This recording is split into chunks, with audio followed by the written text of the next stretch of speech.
in the Army, and it's been one heck of a ride. I joined the Army when I was 18 years old, hard charged, ready to go, had to fight for this country back in 1999. And serving this country has been my greatest honor, but it hasn't been easy.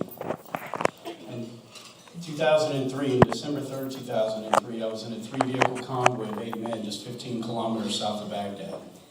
My team and I were ambushed by 35 enemy insurgents. We were hit with 3 RPGs, 3 IEDs, and a hail of smarm gunfire.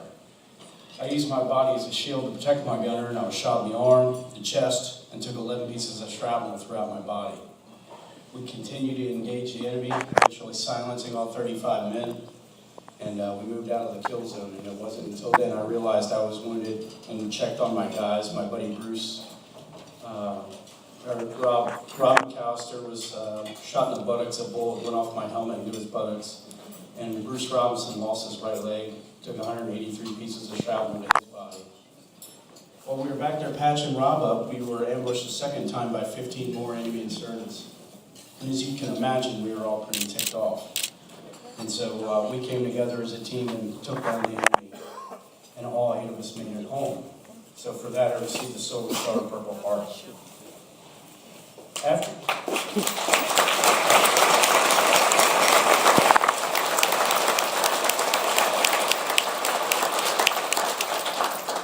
After that deployment, I was young and married, and it was early on in the war.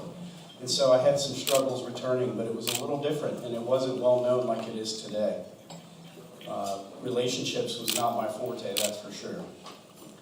So I had a unique opportunity when I got out of Iraq the first time, and I was approached by the U.S. Army to be an action figure and a video game character. And a colonel came to me and said, you know, you really need to relay the message. You need to go out there and tell everybody the great things that we're doing.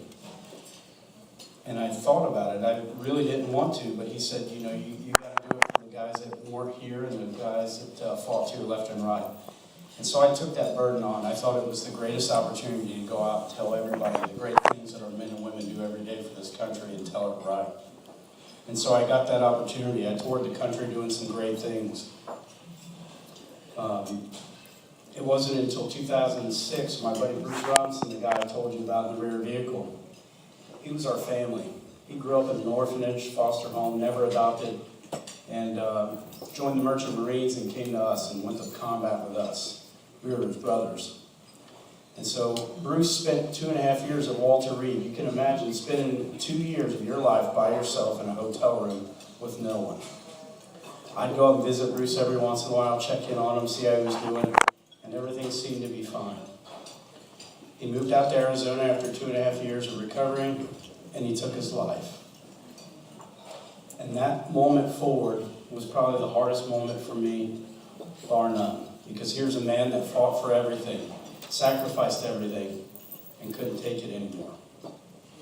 So after that, I got with my brothers that we fought with and said, you know, we really need to step this up and tell people about those struggles.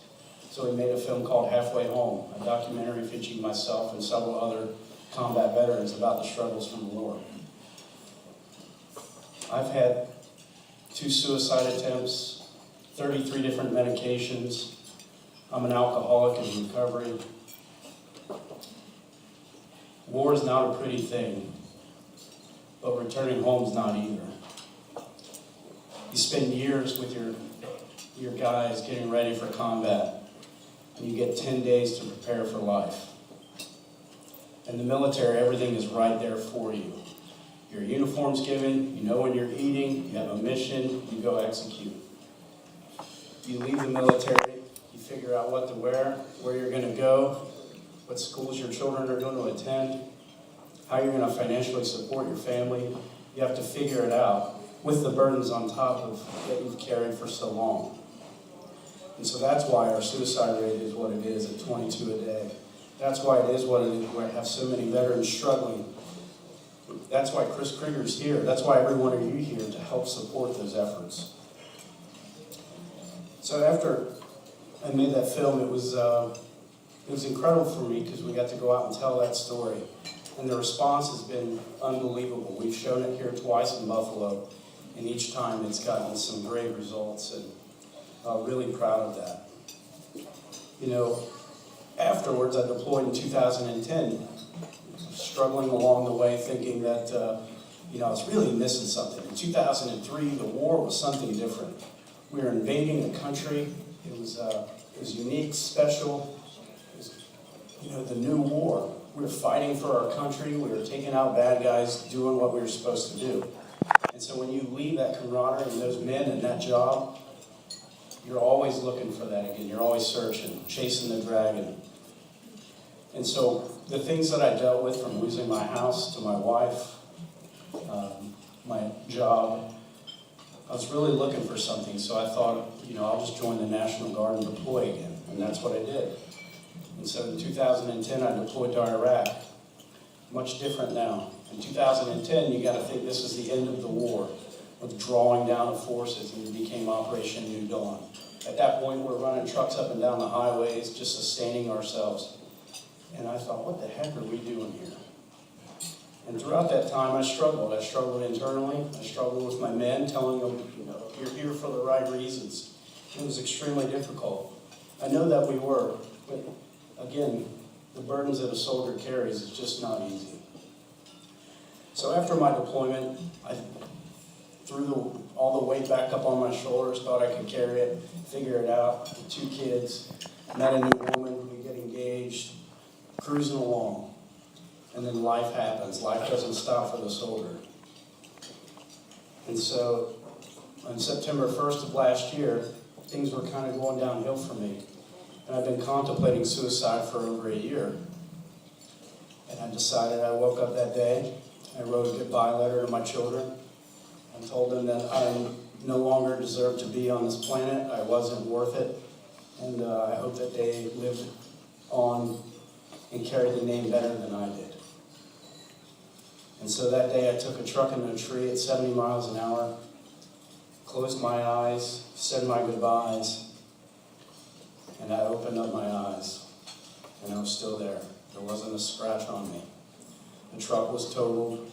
The police showed up. I was arrested and put behind bars because I was completely intoxicated and loaded on 33 different medications because I wasn't dealing with my problems. It wasn't until a few people stepped into my lives and said, you're such an amazing man and done so many great things. Why are you doing this? Let me help you.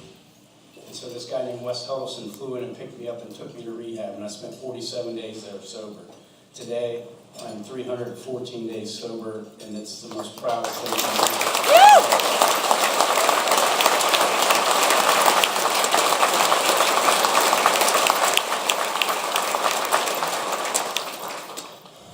Like in the military, I didn't do that on my own. It took a support, it took a network. Just like in Charlotte, it took a few people. It took a guy named Eric Sutton, when I lost my home and I was homeless living in my car, to bring me into his house, to help me with treatment for my PTSD, to get me back up on my feet, to get me a job. It took the entire community. And what we have here today is a community. One of the most veteran-friendly communities I've ever seen. I've toured this country many, many times. And let me tell you something, there is no veteran-centric place like it is in Buffalo.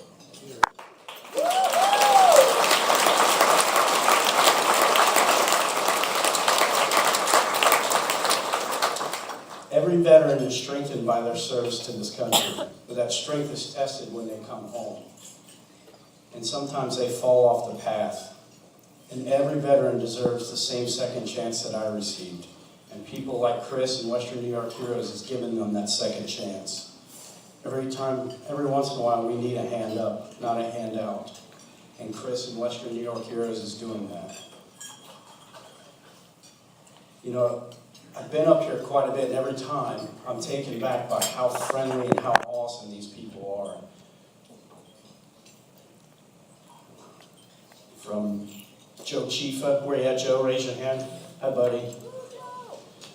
To Chris and his staff. But Mr. Salvatore, let me tell you something, buddy. That memorial park you got there, we need to take and put those all across this country, because what you represent and what you stand for and this community stands for is bar none. So, cheers.